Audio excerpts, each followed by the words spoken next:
Praise the Lord. परमेश्वर का धन्यवाद करते हैं एक बार फिर से। परमेश्वर के मधुर और मीठे नाम में आपका स्वागत करते हैं अपने प्रोग्राम निराशा में आशा में। सचमुच वो महान परमेश्वर है।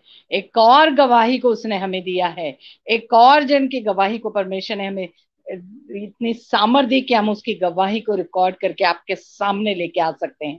परमेश्वर को बहुत धन्यवाद करते हैं। वो बहुत भला है और उसकी करुणा सदा की है। सचमुच अद्भुत परमेश्वर है। परमेश्वर का वचन बताता है, भजन संहिता 68 और उसकी 19वीं आयत, या इस तरीके से लिखा है, धन्य है प्रभु जो प्रतिदिन हमारा बोझ उठाता है। वही हमारा उद्धार करता परमेश्वर है। वही हमारे लिए बचाने वाला परमेश्वर ठहरा। यहोवा प्रभु मृत्यु से भी बचाता है। सचमुच वो हमें मृत्यु से भी बचाता है।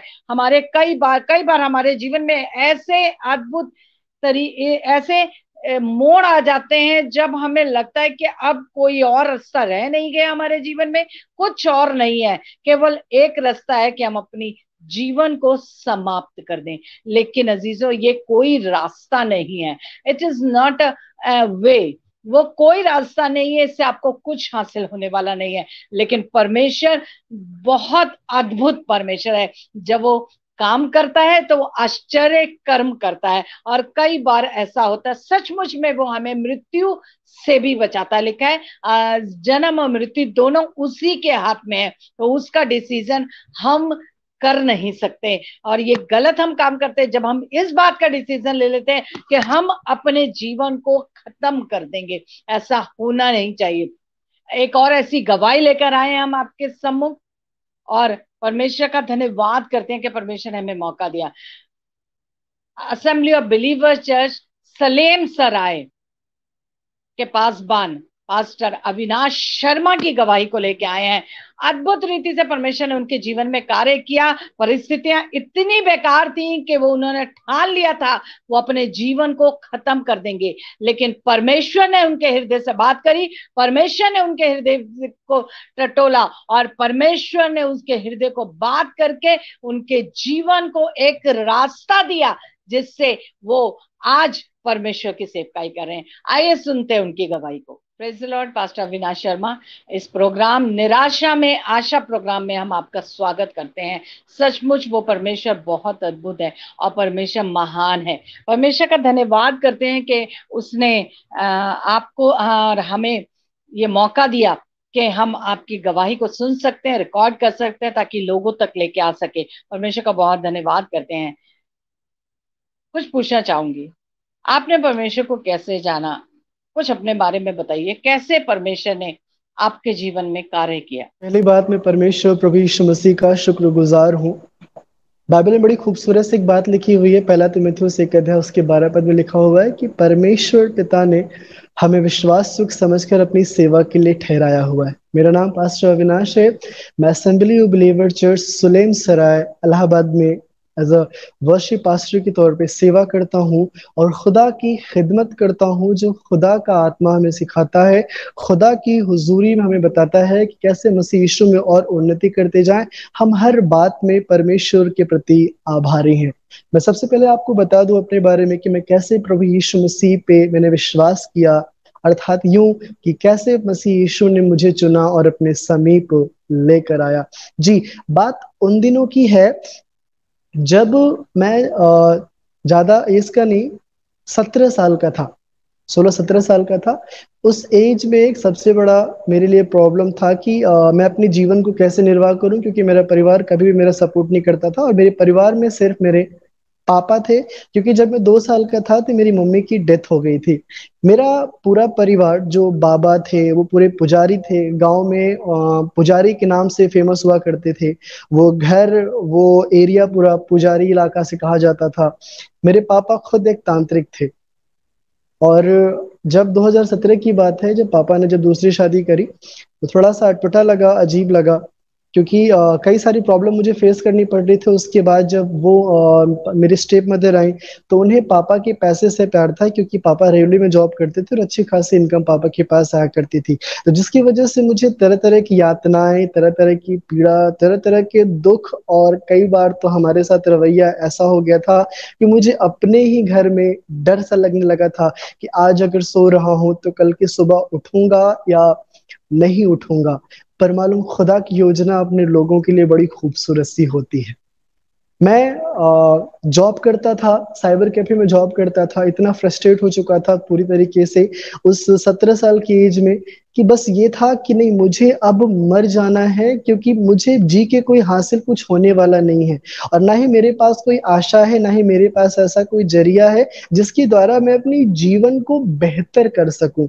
मैं नेट पे बैठा बैठा मरने के लिए लिंक ढूंढा करता था कि कैसे मरूं कि ज्यादा दुख ना हो, ज्यादा तकलीफ ना हो, क्योंकि हाथ काटूंगा तो उसमें भी दर्द होगा।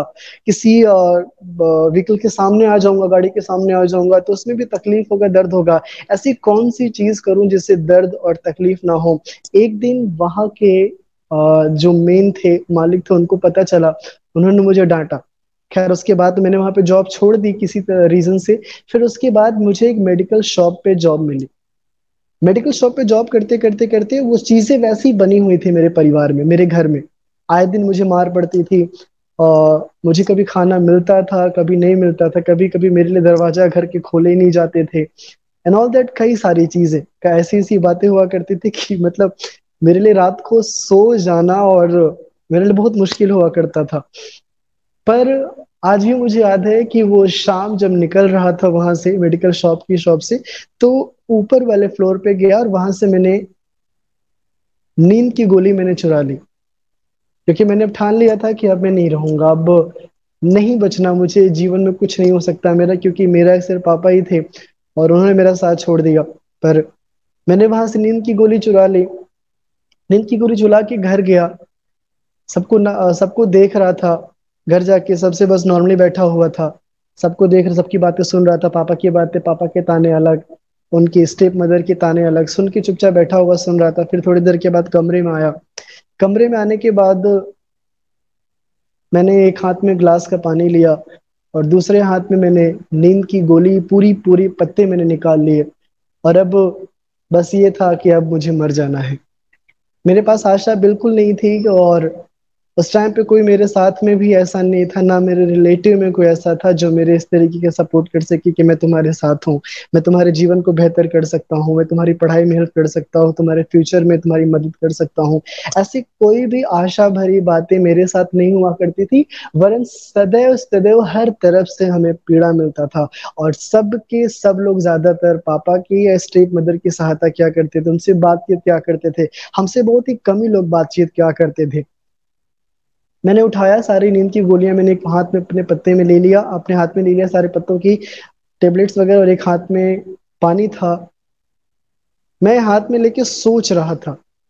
अब मुझे लग रहा था कि अब सब खत्म हो जाएगा, अब मैं भी बाकियों की तरह सिर्फ लोगों के लिए सिर्फ एक यादें बन के रह जाऊंगा। मैं सोच रहा था मेरे जीवन में अपने कुछ नहीं किया। पर न जाने ऐसा क्या हुआ कि 3 मिनट या 4 मिनट के बाद मैंने नींद की पूरी पत्तों की गोलियां जो थी वो सब मैंने फेंक दी, ग्लास का पानी उठा के रख दिया, और रात भर रोया। न जाने मैं क्यों नहीं खा पाया। मुझे आज भी याद नहीं कि जैसे, मैं ये भी नहीं कह सकता आपसे कि नहीं किसी ने मुझे आकर कहा कि नहीं तुम्हें दवाई इन गोलियों को तुम ना खा, ऐसा मेरे साथ बिल्कुल नहीं हुआ था। पर मेरे मन में जैसा पता नहीं क्या हो गया, मैं खा नहीं पा रहा था, मैंने उठा के रख दिया और मैंने रात भर रोया था, जिसकी वजह से मेरी आंख और चेहरे काफी सूज गए थे। मैं उसी डेली की कगार पे काम करने के लिए आ जा करता था, काम करने जाया करता था।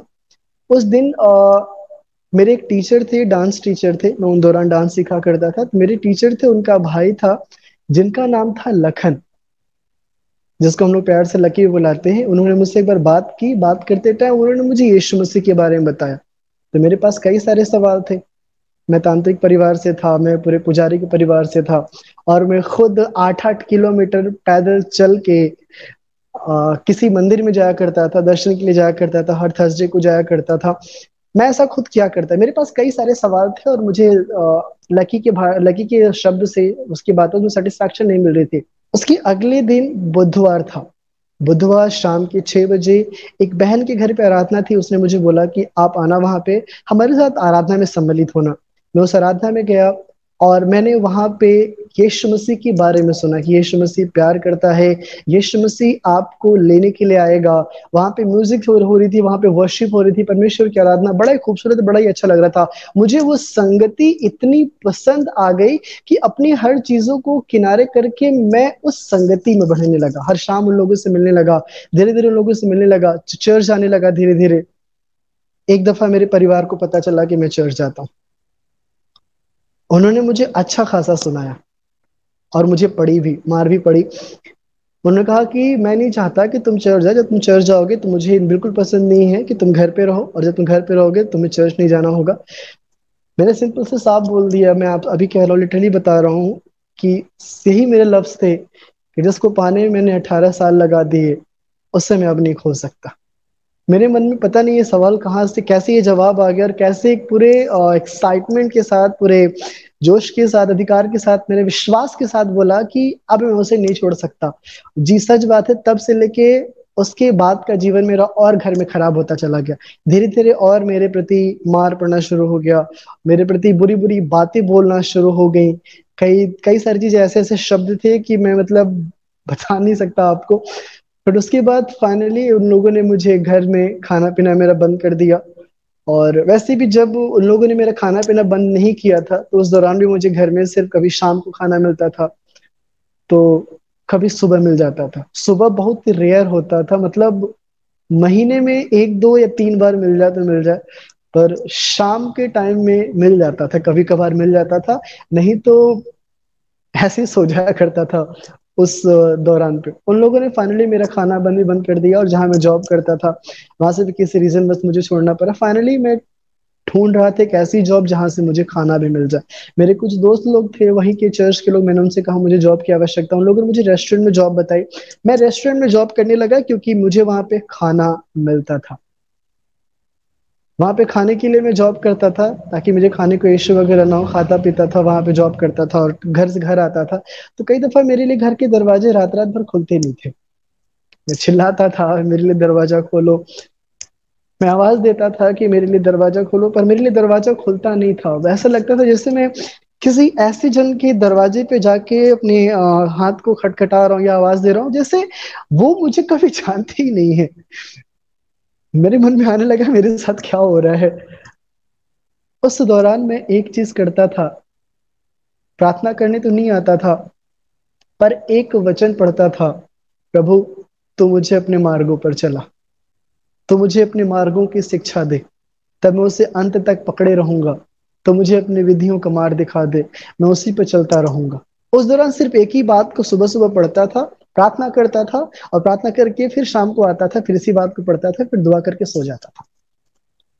एक दिन ऐसा हुआ, उन लोगों ने फाइनली, मेरे घर वालों ने, मेरे स्टेप मदर, मेरे पापा ने मुझे मार के घर से निकाल दिया। मेरे पास अब कोई आशा नहीं था, मैं कहाँ जाऊं, मैं क्या करूं।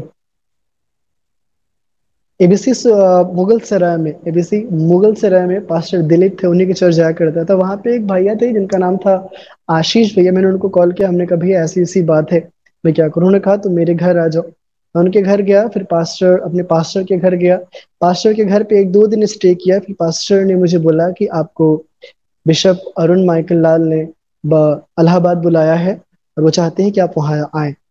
तो मैं वहां से मुगल सराय से इलाहाबाद के लिए रवाना हुआ, और रवाना होते हुए मेरे मन में सिर्फ एक ही बात थी, इलाहाबाद आके कोई 5 या 6 हज़ार रुपए की जॉब करूंगा, और जॉब करके अपनी जिंदगी को गुसर बसर करूंगा।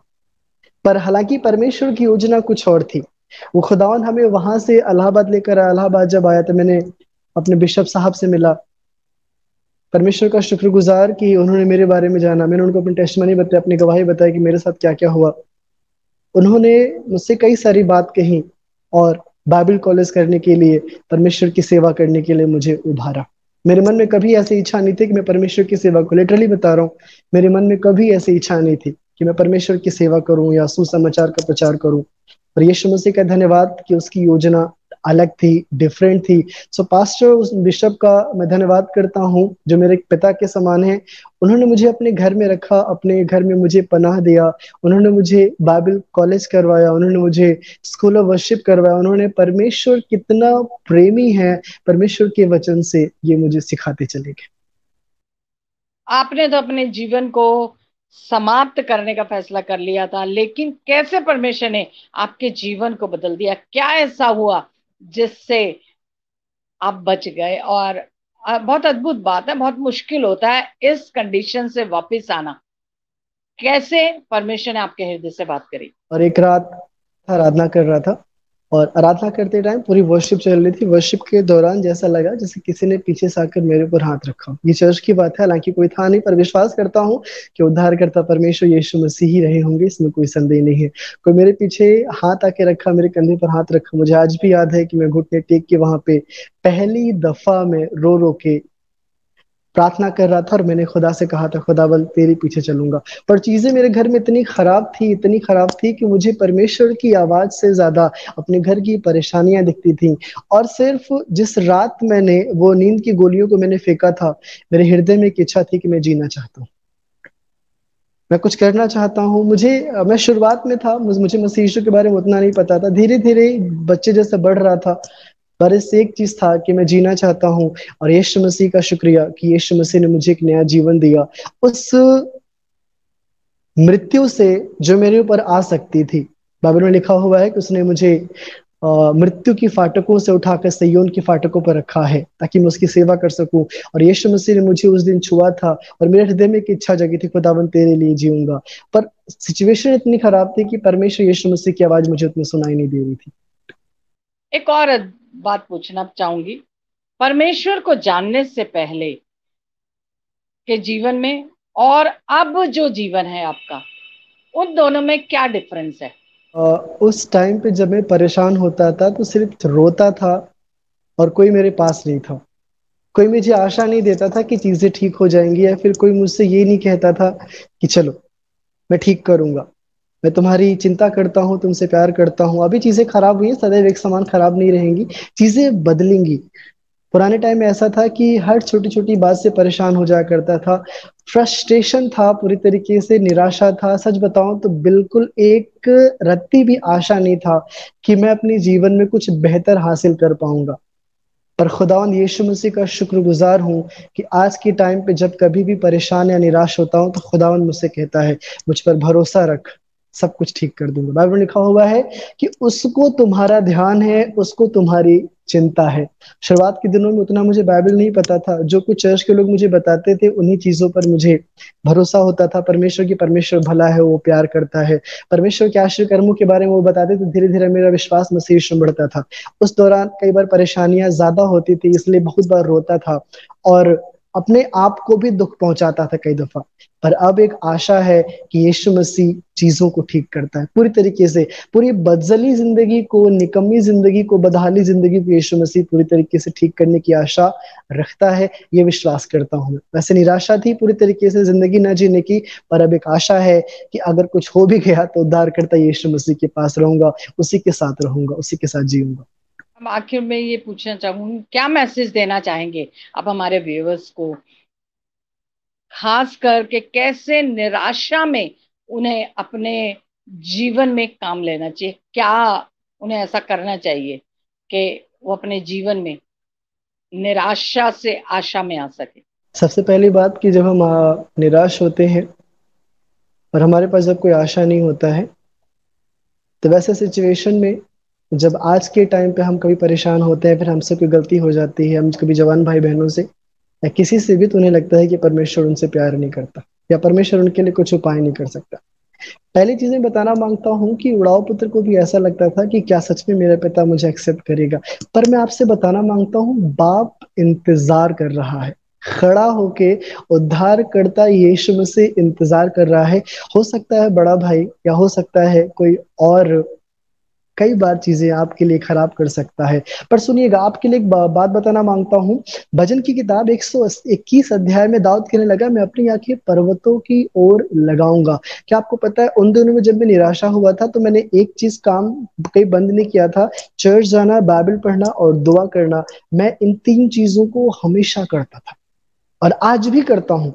और आपसे कहना मांगता हूँ कि जब आप कभी निराश हो, परेशान हो, तो आप परमेश्वर की ओर देखें, परमेश्वर से प्रार्थना करें। परमेश्वर आपके लिए द्वार खोलेगा, आपकी हर निराशा को परमेश्वर आशा में तब्दील कर देगा। जब अब्राहम अपने बेटे को कुर्बान करने जा रहा था तो उसके पास भी एक आशा थी, मालूम क्या? परमेश्वर उपाय करेगा। और मैं अपने लिए भी कहता हूँ कई दफा कि अविनाश, परमेश्वर उपाय करेगा। और आप जो कमजोर हो जाते हो कई बार, आप जो निराशा हो जाते हो कई बार, मैं आपके लिए कहना मांगता हूँ कि खुदावंत की ओर देखिए, खुदावंत से प्रार्थना करिए, वो परमेश्वर आपके लिए उपाय करेगा, बड़ा खूबसूरत सा उपाय करेगा। पर आपने देखा किस रीति परमेश्वर ने पास्टर अविनाश शर्मा के जीवन में काम किया, कैसे उसके अपने माँ बाप ने उन्हें छोड़ दिया और उसके जीवन में इतनी निराशा भरी हुई थी।